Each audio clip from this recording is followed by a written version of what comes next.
Hello and welcome to Google Digital Garage. My name is Anthea and I'm going to be your Google trainer today, taking you through build a CV and write a covering letter.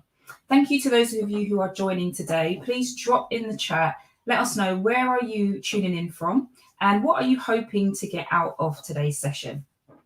Before we dive in, I'm going to go through some housekeeping so we can ensure that we are all on track and you're able to access today's session without any interruptions. I mentioned that I'll be taking you through this session. I'm also joined by Samantha, who is going to be our moderator for today's session. Now, Samantha is in the chat. So if you are interested in dropping any of your comments, your reflections, any insights, or asking any questions, you will need to have a YouTube account. If you have an account, please log in and then you'll be able to access the chat function. If you don't have an account, click the button that's within the chat function to enable you to set up an account and then come straight back and you'll be able to follow us as we continue. If you do have questions, we will be pausing at the end for questions. So please do make sure you drop your questions into the chat as soon as they come to you. And Samantha will collate those and I'll respond to them at the end. Any questions that you have that are quick and easy to answer, Samantha will also be responding to you, but also anything that feels like it might benefit the majority of people who are attending today, I'll also touch base on that at the end as well. If at any time you struggle to hear me or see me, please do hit the refresh button on your browser, usually F5, and that resolves most of the issues. If you still have any issues hearing or seeing, please exit completely and come back using the same link and you'll be able to join the session. We are running this particular session alongside an array of other sessions relating to digital skills. So if there's anything else that you may be interested in, could be building a personal brand, you might want to learn how to use social media, maybe even create YouTube videos. We have a variety of sessions available. We'll drop a link in the chat for you so that you're able to go and have a look and book onto any of our other free sessions. I think that is all the housekeeping for today done. So let us get started. Today, we are going to help you to understand what recruiters look for in a CV, write a cover letter so that you are able to make a great first impression, and then look at how you create your CV so that you are able to showcase your skills. Let us know in the chat, what are your 3 most valuable professional skills? There is no right or wrong answer here. Just want to get a feel for who is joining us today and also how aware you are of your value and the skills that you have. So drop in the chat, what are your 3 most valuable professional skills? Hello, we just have a hello from Mustaq. Hopefully I have pronounced that correctly. Thank you for joining us from Kuwait. Whoever else is online, drop us a note, let us know where you are tuning in from, and also what your 3 most valuable professional skills are. This is going to be important because when it comes to you building your own CV and also writing your cover letter, you need to understand what the value you hold is in order to communicate that to your recruiter. So let's dive into that first session. What do recruiters look for in terms of a CV? Now, there is a templated approach to this. However, we want to give you a bit of an understanding of the landscape of recruitment. So what they're looking for, what trends we're seeing in recruitment, and hopefully you'll get some tips from here that you can apply to your own job search and within your CV as well. Now, if we consider it from this particular perspective, recruiters essentially scan. Right, so 7 seconds is usually, on average, how long a recruiter will spend to read your CV. Now, there are many people who will have a CV that is like 6 pages long. It's highly unlikely someone is going to read that in the first instance. Now, you have to consider it like a bit like a movie. Your CV should be a bit like a trailer. I want to get a sense of who you are. I want to get an idea of your values and what you bring to this organization, enough to be able to want to know you more and potentially invite you to an interview. So you need to really focus on the key things that are going to bring attention to your CV for that recruiter, so that in 7 seconds, they're able to really pick out the most important aspects of it. Now, think about recruitment as a whole. Now, trends have definitely shifted in recruitment over time, and mostly since the pandemic. And the rise of digital as a result, as rising unemployment rates and changing demands in the world of work, has influenced how people are being selected for roles. Now, there is definitely more of an emphasis on cultural fit. You'll find that previously it was, can you do this job? Yes. Can you demonstrate it? Yes. Oh, great. You're hired. But that's not quite enough anymore. We want to know, for the culture that we have created within this organization, for anyone who has the right skill set, can they come in and complement the culture? So you definitely find that there are times where some people may be skilled to do something, which is what most people rely on, but they don't have the cultural fit. And it's really important for you to understand what culture you are looking for in an organization, so that you can also select the right one. Now, a good culture and a good match are becoming more important in finding the right talent. And generally, the screening also includes a culture fit. So do be mindful of that. Now, as recruitment is going digital, there are a lot more software and tools that are being used to automate certain processes. And that includes automated screening. So there is a piece of software called applicant tracking software. Now, what that does is it essentially scans your CV and then picks out, based on, specific keywords, what feels like it's a good fit for the particular job description. And so a lot of these work previously would have been done by in-house HR. They're also now being done by external agencies. And so you're essentially having job boards, external agencies, and other places or people who are separate to the organization doing the initial filter. And with AI entering the recruitment world, this is another thing that we also need to consider. And HR professionals do believe that AI has many benefits and a positive impact on the recruitment process. So it's not a case of, here's my CV, please come along to an interview. It is really a case of, there are many more layers that we need to go through in order to ensure that we are moving into a role that complements both us and the employer. So another trend that is looming is the adoption of diversity and inclusion programs. I'm sure you've heard of DEI, diversity, inclusion. All of these phrases have been around for a few years, but more prominent in the last few years specifically.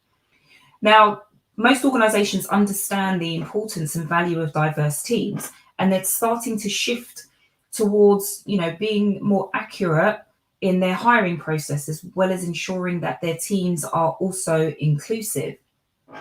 And so based on that, the data is becoming more prevalent in the recruitment process. So data helps to limit the chance of discrimination by focusing on data rather than personal views. And sometimes biases, there is known to be unconscious biases that appear within the recruitment process, and selecting candidates for interviews based on name, potential gender, etc. So there are a few things that have been changing, and the focus in the landscape of recruitment is also adapting. So when it comes to looking through applications, there are a few things that recruiters are specifically looking for, and they want to see some clear strengths. What are the skills and the experience that you have that are directly related to the role that you're applying for? Now, a lot of people make the mistake of creating one CV and giving that to everybody. You really do have to tailor your applications and your CVs to the particular role, so that even if you do have 6 pages worth of experience, you can whittle that down to a much smaller amount of pages, because you've only pulled out the most important parts. So be very clear and accurate in your description of your skills. consider the metrics that you can use to illustrate your success. So instead of saying something like, I increased sales whilst I was a manager, consider saying I increased sales by 20% above the expected target in the first 2 quarters of 2023. Your recruiter and your potential employer a really good idea of the kind of impact you could have in the organization. So if they're trying to recruit someone and they know that you are someone who goes way above the target and also generate additional revenue, that looks good for you. So be very clear about what specific impact you had when you were doing the work. And as I mentioned, customize that CV to the job.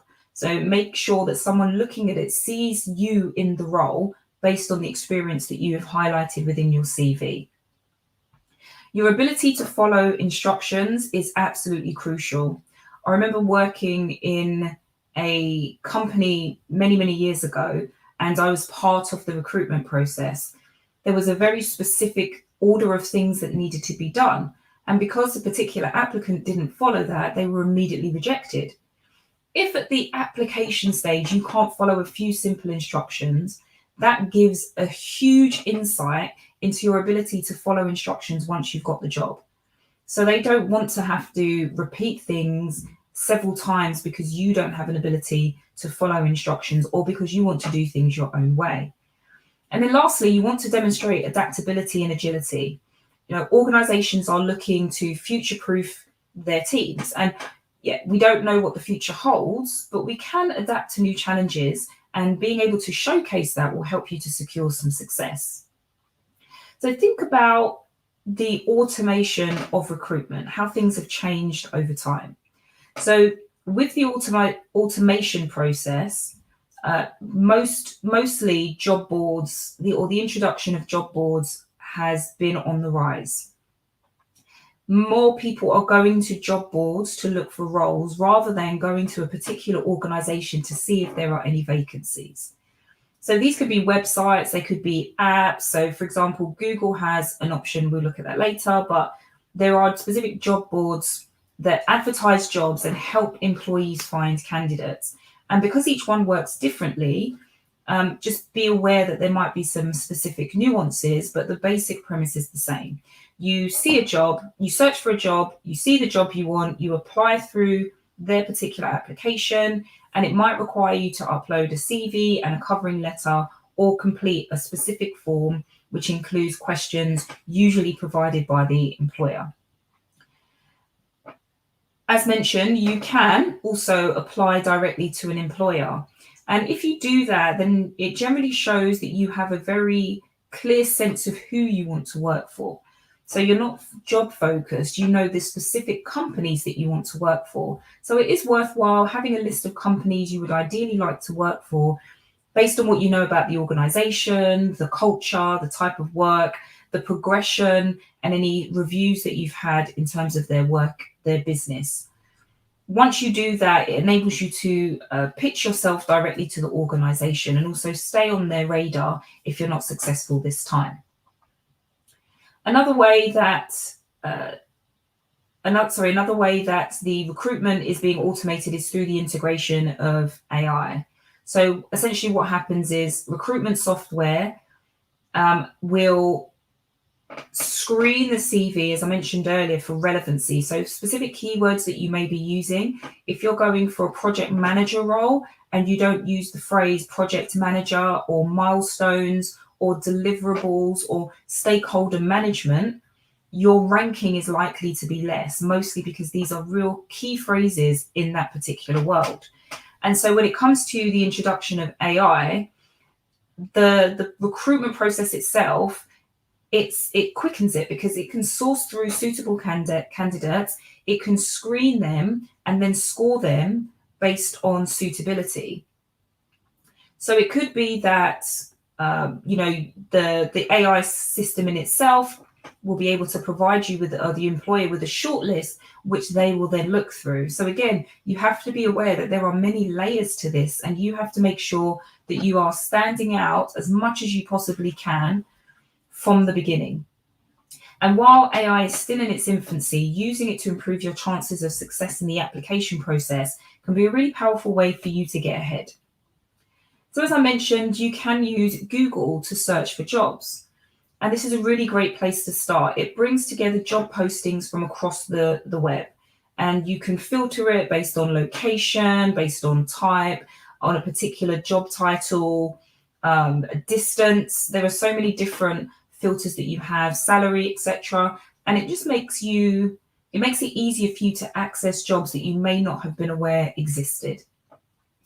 So if you are a recruiter, you would make sure that your job postings appear on Google because there are so many people who are using Google to search for roles.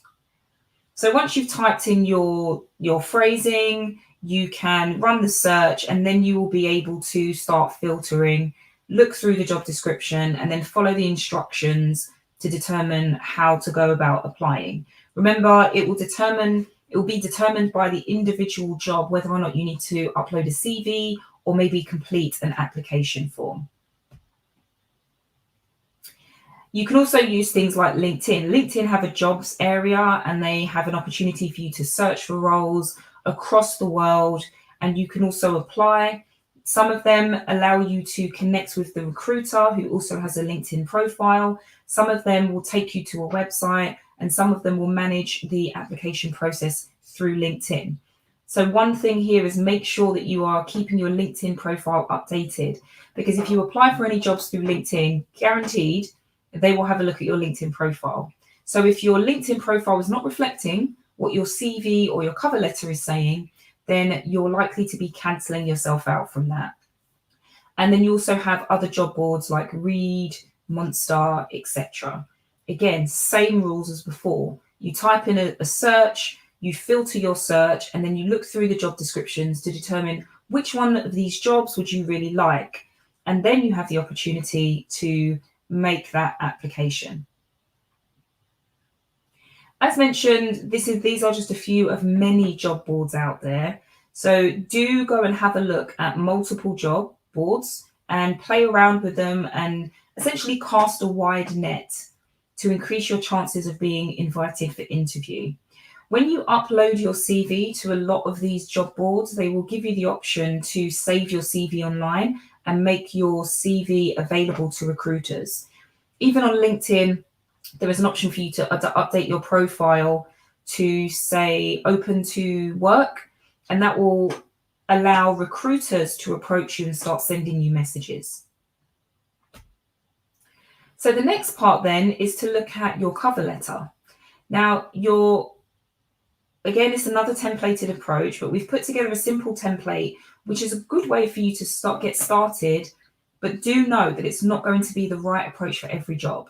So here is a starter for 10, and then you tailor it according to the type of job that you're going for.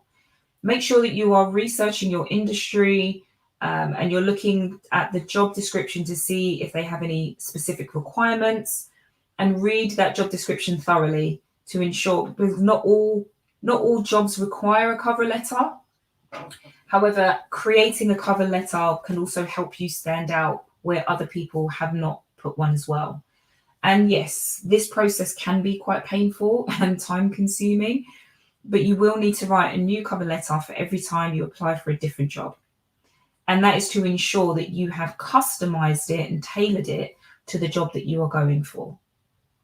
It's definitely worth it in the end. So what is a cover letter and why is it important? Now, cover letters are an important part of the job application process. They will give you an opportunity to showcase your skills, your personality, your achievements, and also provide motivation. Most companies, let's say around 60%, will require a cover letter. So getting used to creating one and having an initial template that you tweak each time, it will give you a head start in that application process. 83% of hiring managers think a good cover letter can earn you an interview. Remember I mentioned that analogy of a trailer versus a movie. The cover letter and the CV is a bit like your trailer. You want to give people an insight into why you're interested in this role. What do you have to offer? what you can help, what value you add, and what your motivation behind wanting this role is, then they see your skills within your CV. And then for them to know more about you, they invite you to interview, and that's where you let your personality shine. So again, your cover letter can also earn you an interview, even if your CV is not that great.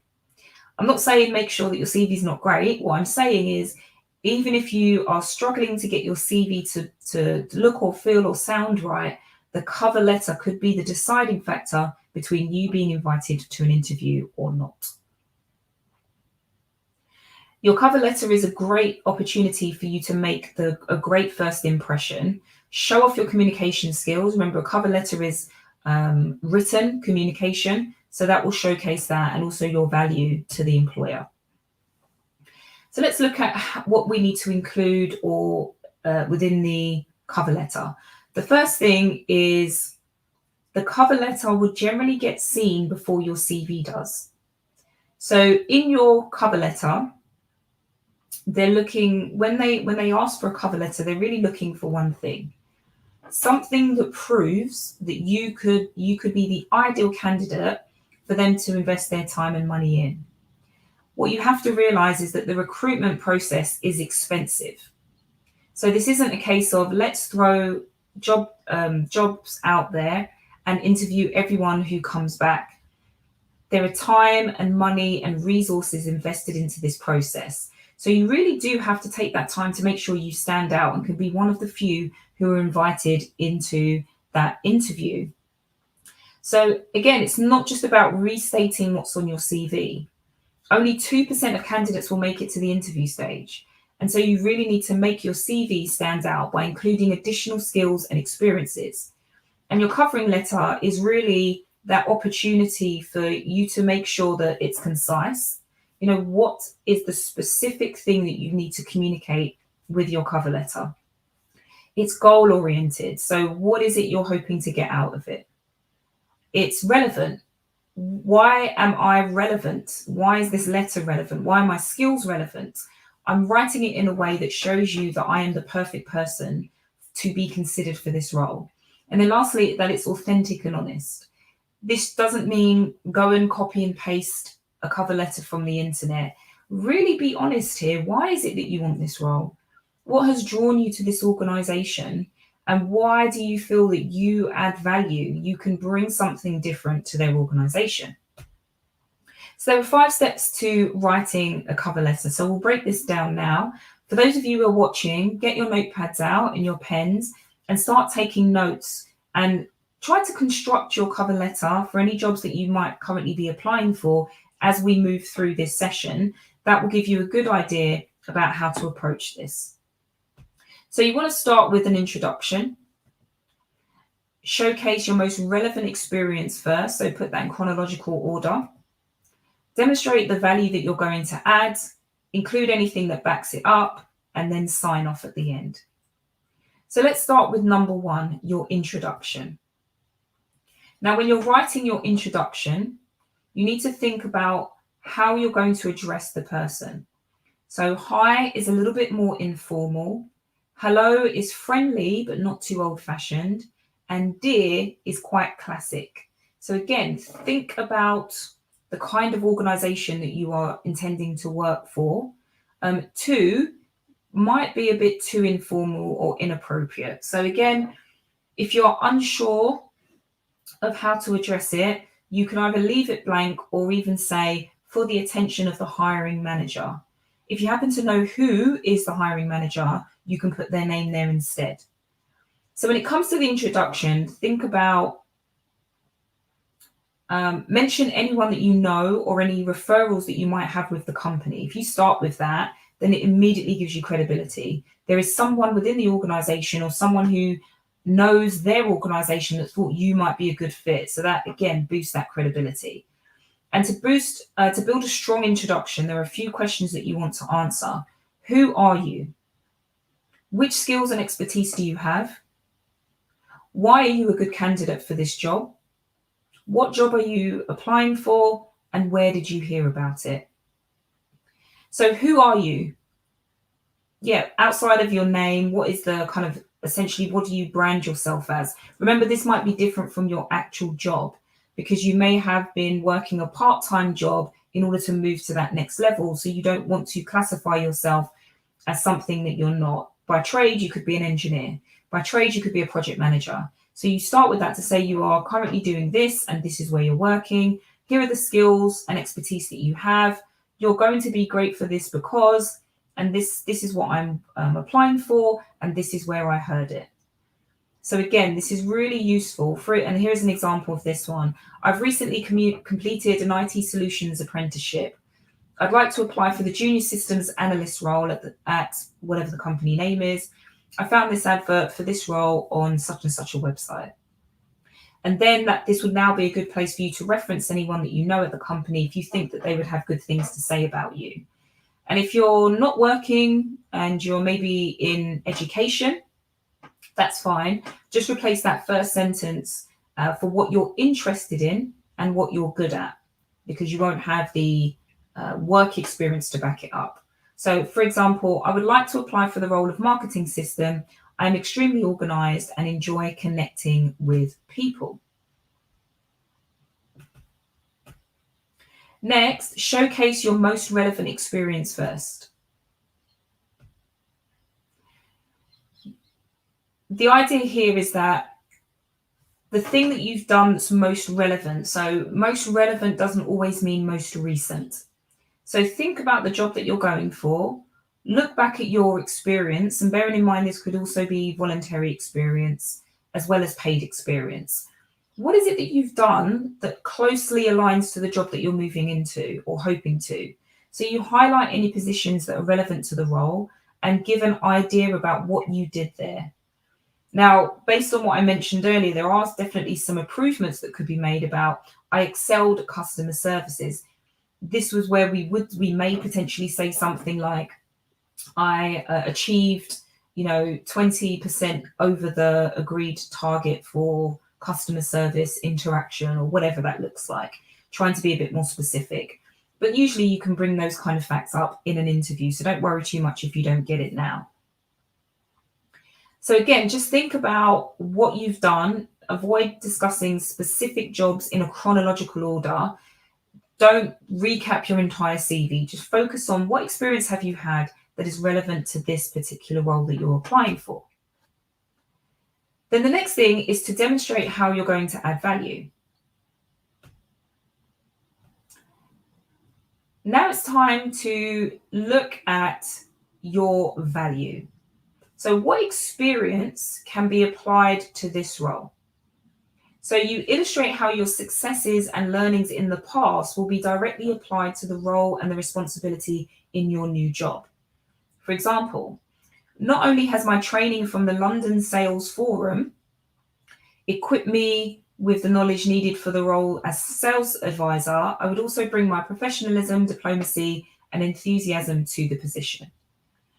So again, what you're saying is I have experience and also my soft skills can also be used in this particular role to add value to the work that I do. And again, if you lack experience, you're going to want to highlight your skills and education. So you could talk about unpaid work experience, volunteer roles, or your overall career goals and ambitions. Next is your achievements and your awards. So achievements and qualifications. So you list your qualifications and the schools or colleges that you obtain them in. And you could do this in date order. This would be more for your CV. So we would normally advise that you focus on the most recent, again, or relevant, because if you have a long list of things, you don't want to repeat that if you know that they're already on the CV. So specify the most recent relevant education or qualification that you have so that they can see that the skills that you have are up to date and can again be transferred to whatever it is that you're doing. And then lastly, remember to sign off. So when you finish that covering letter, you need to close that off completely.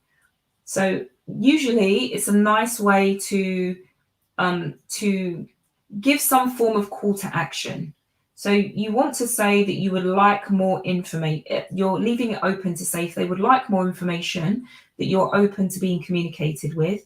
You're being polite by saying that you would be honoured to be considered for this position. You're giving them those next steps. And again, you don't come across as pushy or you're making demands. So there are some covering letters where people say, let me know in the next week if I've been successful. We don't know their recruitment process. We have no idea what their timelines are. So we don't want to make any demands at this stage. We want to get through that sifting process to at least be called back to interview. And that's when you can ask all of the questions around when does the role begin? What does probation look like? What kind of things will I be doing, etc. So some top tips then is keep your cover letter to one page. There's absolutely no reason whatsoever for it to be more than one page. Remember, recruiters will not spend much time reading, so they want to be able to scan it and quickly see that you are someone that they would like to invite back to learn more about. And again, because CVs and covering letters also go through filtering software, you want to make sure that you are using words and phrases from the job description. This doesn't mean cut and paste, but ensure that you include the exact job title and the specific skills that will increase your chances of getting your CV in front of the actual recruiter. And finally, please, please, please make sure that you spell check and grammar check your cover letter. Anyone who has spelling errors or grammar errors at the cover letter stage is highly unlikely to go through any further. So please do be mindful of that. And again, do some research if you need to understand who you need to address. So the third stage then is to look at how you design and write your CV. So what we're going to show you in this section is, again, another templated approach, and you can take this or you can leave it, but it's a good starter for 10.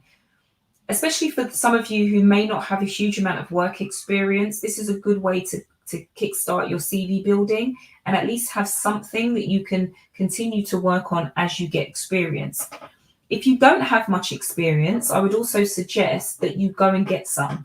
And it doesn't have to be in the form of paid employment. If you have some time, consider doing some voluntary work that will enable you to utilize or develop or access the skills, people, or resources that would be useful or transferable into the job that you're looking to move into. And at least you'll be able to showcase that within your CV. So you want to be flexible about how you present yourself, and this could differ between the industry, the sector, and also the role that you're applying for. And remember that some jobs may want to have you to have a longer, more detailed CV, and most want you to keep it short, 2 pages, 1 page, 1 to 2 pages. So before you start applying for any jobs, get an understanding of what opportunities are out there and how they will match with your values and your career goals. And then you can start tweaking your CV. So what should you include in your CV? Now, there is no universally accepted template, but your CV should include all of these particular elements. Your basic information, an opening summary of who you are, what your key value is, the experience that you've had in terms of work, paid or unpaid, any education or achievements, qualifications that you've got, and specific skills and strengths that you bring to any job. Now, it shouldn't be longer than 2 pages, but where possible, try to keep it to 1 page. That's going to be difficult if you have quite a long career history. So 2 pages is worthwhile, really trying to capture and pull out the key themes of your experience and highlighting key achievements along the way. So let's have a look at each of these.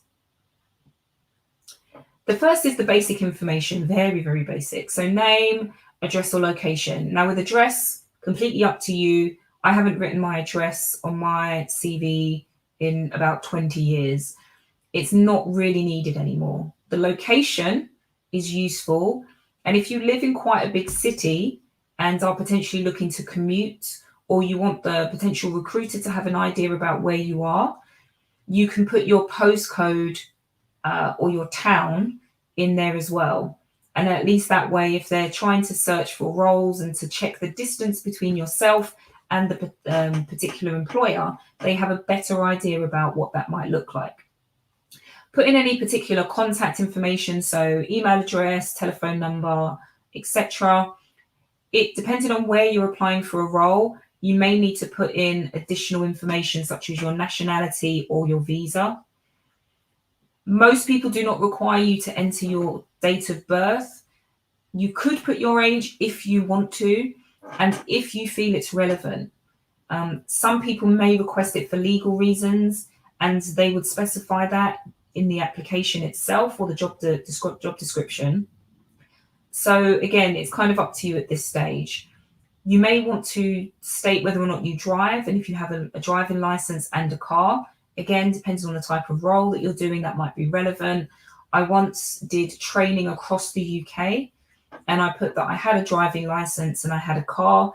And what that meant was that I got access to more opportunities that were in more rural areas, because not all of the other participants were able to reach them without a car. So again, sometimes these things could benefit you, but only if you feel it's relevant for the role. Specify any accreditations that you've got. And again, depending on the nature of the work that you're doing, also consider the a portfolio. Do you have one? If you have one, what's the link to it? It could be somewhere that can showcase the work that you do. And that might be a nice way for someone to go and have a look and see, oh, wow, this person creates this, or they do this, or this is the kind of work that they've done before. So again, this could put you in a better or more favorable position. Next is your opening summary. So this needs to be about 2 to 3 sentences that describes who you are. Essentially it's your elevator pitch. So who are you? What's your motivation for the role? And maybe include something that's interesting that showcases your personality. And an example we've got here is, I'm a recent graduate of economics looking for analyst roles. I've got experience working effectively within teams and leading projects, delivering engaging presentations and networking with others. I've completed 2 internships which helped me to develop my analytical skills, and I've also volunteered as a treasurer for my local community centre for the past 2 years. I'm passionate about finance and helping people to look after their money. So recruiters will spend about 2 to 3 seconds here, if that. So do make it punchy, do make it concise, and really pull out the most important information. Next is your work experience. So again, chronologically, what's the most recent thing that you've done, and then everything else sits below. So make sure that you include dates, location, and employers, and also include your job title. Give an extremely brief description of your main achievements and try to include positive words. So rather than battled through challenges, you can say overcame obstacles with creativity and innovation. Remember, if you were sat in their shoes, what is it you would need to read to understand who that person is, what they can bring to the organization, and what expertise they already have? So try to use some bullet points wherever possible to highlight any particular responsibilities and achievements that you had. So again, when scanning the CV, they can quickly pick out really useful information. And again, work experience is experience that you worked to get. So it could be paid, it could be unpaid. Put voluntary stuff in there as well. But again, don't try to spend too long trying to describe obvious parts. So if you have an entire career in a particular trade, for every single job that you've had, you don't need to describe the same thing in the same way every single time. You can just put a quick one-liner and that should explain it, because maybe on the first job, the most recent one, you've explained that in more detail. But either way, just make sure that you are being clear and concise and giving the key information as you move through. Now, moving on to education and achievements. This is about how you list your qualifications, the schools, the colleges, the boards that you got it from. So if you've got professional certificates, they would be given to you by a specific board, so CIPD or Oracle Foundation or whatever it is. So include the dates, the names, and the locations of any schools, colleges, or universities that you've got, any of your academic qualifications. So if you passed your GCSEs, if you got a degree, if you've got a master's, a PhD, make sure you list all of those out. And again, put those chronologically most recent first. Anything that you did professionally, also choose that, whether it was accredited or not. It's always useful to put that in there because it gives the employer a clear understanding of who you are, in the sense of you are somebody who seeks to be better. You are somebody who seeks knowledge and wants to learn new things. If you don't include anything in there between the time you finished your education and going to look for this job, it doesn't show that you're interested in personal development or professional development. So unless you are literally leaving education to go into your first job, it's always worthwhile putting any professional qualifications in there as well. And then next you have your skills and strengths. So, what this isn't about is trying to make you come across as perfect. Nobody is perfect. But what we do want to do is highlight the parts of your character that are most applicable to that job. So what are the most employable qualities that you have? And I'm sure you have many. What skills do you have? Soft and technical skills.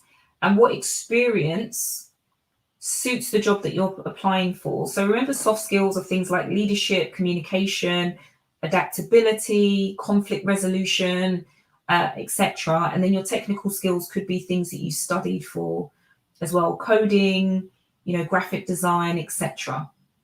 So you want to make sure you have a mixture of both and show how all of these relate to that particular job description. And getting to know yourself is really the key starting point in your job search. You really have to know you. You have to know what it is that you're looking for, and you have to know what you are not willing to negotiate on. And until you know that, you're likely to apply for any type of job and say yes to any job, potentially to find out later that it wasn't suited to you. So really get to know yourself, what you're good at, what your skills are, and what you're looking for as well. So showcase your skills. Again, I've mentioned soft skills, hard skills. Also consider some of the digital skills, the stuff that you learn through here. What other things are you doing? Do you know how to use social media? Have you done any digital marketing?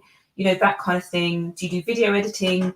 List all of these things out. Even if they're hobbies, these are still skills that are potentially useful in most organizations. So soft skills, again, leadership, teamwork, communication. Hard skills, speaking another language, accounting, and as I mentioned, spreadsheets, video editing, social media. So define your strengths. Again, you understanding who you are, you have to ask yourself some questions. So what are you good at? What do you enjoy doing? And what makes you stand out? This is important for you to really start to understand, because this is the thing that's going to help you connect with the person who's reading your CV. For example, I am caring. I like to help other people and look after them. I'm often the person in my group of friends that organizes parties and includes everyone. If someone is sad or upset, I do my best to make them smile. So when you think about that, knowing that about yourself, what are those good traits? Again, you're kind, you're caring, you've got good organization skills, you are motivational, you are offer good support to others, etc. So consider, what kind of words would you use to describe yourself? Enthusiastic, diligent, team player, helping people, self-motivated, adaptable, passionate, driven, dynamic, caring. Right, so really start to get these, and they are fairly verb type words. They're actionable. I'm driven, I'm passionate, I do something, and that really conveys strength. So think about some of these words that you can use and include in your CV. Again, don't make them up. Consider who you truly are and what your true strengths are, and select whichever. Again, this is not an exhaustive list, so whatever words you think that you would use to describe yourself, use those. Next is to describe your experience. So ultimately, your experience is going to cover anything that showcases a particular strength or a skill. And there are many ways of doing that or gaining experience, from your internships, work experience, maybe you've had a part-time or a weekend job, volunteering, certificates, achievements, hobbies, extracurricular activities, so many things that can be used in order for you to showcase. So really use this as an opportunity to showcase and focus on your character and passion. Who are you in the experience? So, it's not just this is what I did, it's who I was when I was doing it. I was determined, I was flexible, I was adaptable. Think about those kind of words. Relate it to your life and show how that experience relates to the role that you're applying for. Well, if you're going for, a project management position, being adaptable, being flexible, and being driven are really key. And then think about how it demonstrates to your potential. Again, this gives people a really good idea about who you are and what you can potentially offer. Only be honest about your experience and cover anything that truly relates to you.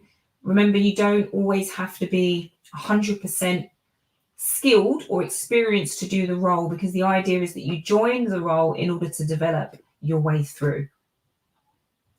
Reflect on some of the experience that you've got to date. So what did you do? What did you achieve while you were there? And how does this relate to the role?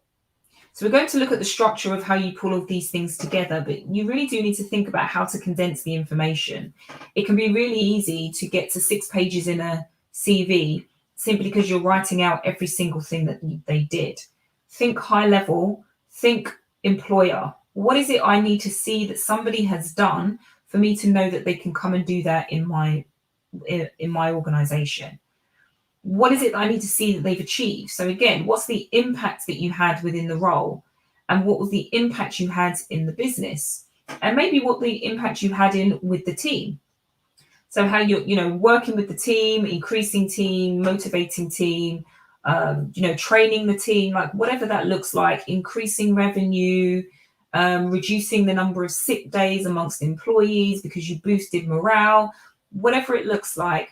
Then take that information and specify how it relates to the role. So now you have all of those parts. It's about formatting it. So really start to visualize your layout. There are templates that you can use when you create your CV. So you can start there and, mix it up, and we'll tell you where you can get some shortly. And then really highlight the content that you want to draw attention to. So you've got some stuff on there, but really bring it to attention so the person who is looking at it can really see that this is information that you really want to get across. So again, there are 2 examples on here. The one on the right is if you are predominantly just leaving education or you don't have much work experience behind you. Then you can, the one on the left, then you can focus more on your key skills and also your education. On the right-hand side is if you have worked quite a lot, you need to have more space in order to include that experience. So finding CV templates online, there are plenty of places that you can use. First is Google Docs. If you go into there, if you have a Google account, you can automatically access the templates from there. So you click on templates and you scroll down till you see a CV that you like the look of and pick one. The next is Canva. And again, we'll drop these links into the chat for you. Canva.com, great tool for designing so many things, but templates around CVs and profiles, they have many. So go and have a look at that. And again, with Canva, because it's such a visual tool, you can drag and drop things and move them around. So find something you kind of like the look of, and then you can mix it around and change things up if you need to. And then lastly is Job Seeker. This is a platform where you can search and apply for jobs as well. And they have a tool in there that you can create your CV and directly apply for jobs. Or you can download your CV to continue using that as a job search elsewhere. So it's a win-win situation. You can use it to apply for jobs on that site and also download it and apply for jobs elsewhere. When it comes to editing your CV, just consider how you can make it better for every job that you apply for, and we'll give you a few tips for that. Again, use templates. It could be that you have a few different templates. I used to have, I think, 3 different templates. So when I was applying for training roles, I had a training template. Then when I was starting to do corporate coaching, I had a coaching template. And then I had another template for consulting, because the type of experience that I needed to include would be much different. So if you know that there are variances to the types of roles that you might be going for, consider creating a variety of templates, and then you can play about with those as well.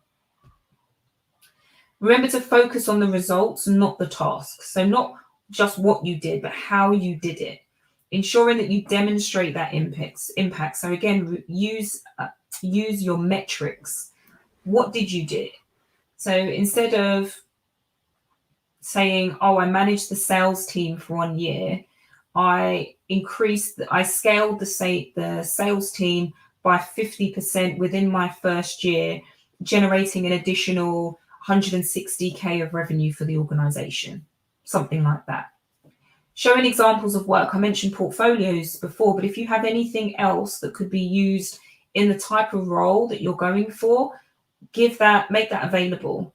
And it could be something that, it needs to be something that's publicly available and not from another organization that you have to download and take off of their drive, because that might be breaching confidentiality. So make sure it is something that you can share, and share that. And as I mentioned before, use active verbs. They want to see that you can do something, not that you did something. So use verbs at all times to say, I managed, I created, I designed, because this shows that these are things that you do. And then here are a few examples. Click here to read my portfolio, and then improved client retention, etc. So remember, tailor your CV. You can create a long version, and then you edit it for each job description. And that helps you to decrease your application time, because you have a starter for 10 and you're just adapting it as you go. So what changes to your CV are you going to make now that you've gone through this session? Do drop a note into the chat for us and let us know what changes you're going to do following today's session. And of course, if you have any questions. Right, so we have a question here from Safal. I hope I have pronounced that correctly. When we create the CV for online application, can we use multicolour fonts, or will it become too unprofessional? I would definitely stay away from too many fonts and too many font colours and too many font sizes. The question I would ask you is, why do you want to use them? When you are, again, bearing in mind, if you've got too many things going on, the document that sits on then loses its value.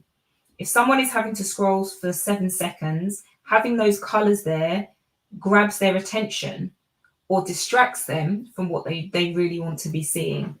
So I'd probably say, if you're going to use colors, maybe have a couple of colors. And one could be that you have one dark color for your header and then another color for the text that sits within there. But I wouldn't go too crazy with that, because especially the type of role that you may be going for, it would look unprofessional. Remember that there could be some exceptions to that.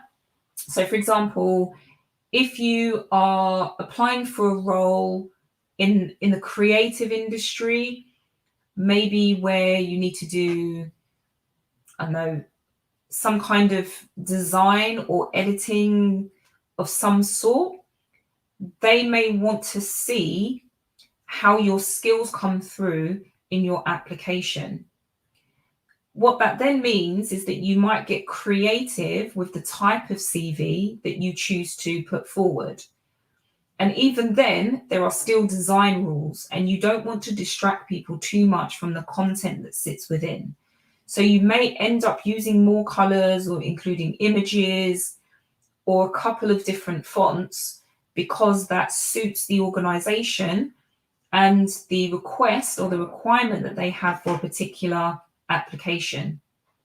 If no one is asked for that and you decide to do too much with the application or the covering letter, you may find yourself cancelled from the beginning because in their mind, let's say you start a job at this place, you have shown them that you are someone who is going to write professional emails and letters and other business documents using a variety of fonts and colors. And that won't be reflective of their brand or their values. So you really have to take a step back and ask yourself, what am I applying for? And why am I applying for it? And would the way I choose to create my cover letter and my CV showcase who I really am or distract them based on some of the choices that I've made? So I completely get it. Sometimes cover letters, etc., can be really boring. CVs can be really boring, but they all serve a purpose. So think about it. This is to get you into the door, and then you can allow your colors and your variety really showcase itself when you get to that interview stage so that they're able to see your personality. So I'm going to give you the information you need because, again, remember, cover letters and CVs potentially would be trawled through using an automated system anyway. And so a lot of those things, when they're programmed, they probably don't care about color. They may not pick up things because they're colored.